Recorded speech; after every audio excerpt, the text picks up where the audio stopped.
You want to get your tenants out of a rental property.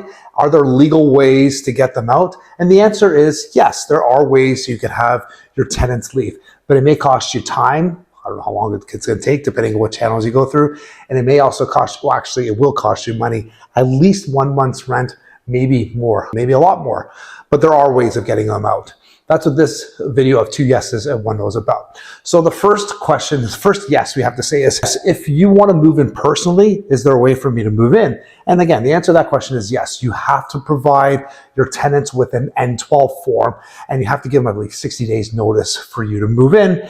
But the idea is you're moving in or somebody in your immediate family is moving in. You can't have somebody like your uncle or your cousin move in. No, it's got to be somebody in your immediate family that needs the property. And again, I believe you have to pay the tenants 1 month's rent. Don't quote me on that, but I think that's what we've done in the past. The second yes is you just want to end the tenancy for whatever reason. Maybe you want to do renovations. Maybe you want to sell the property. There are other reasons. And you can send your tenant an N11.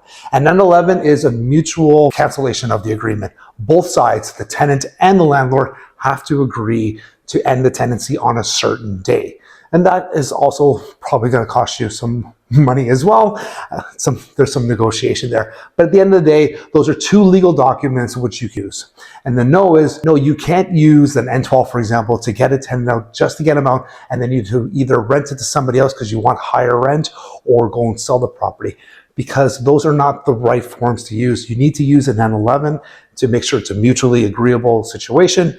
Then you can move forward with it any other way you want to proceed. But you can't say to a tenant, oh, I'm moving in personally, here's an N12. Because if they find out that you didn't move in personally, you can be sued, or they'll bring it to the landlord-tenant board.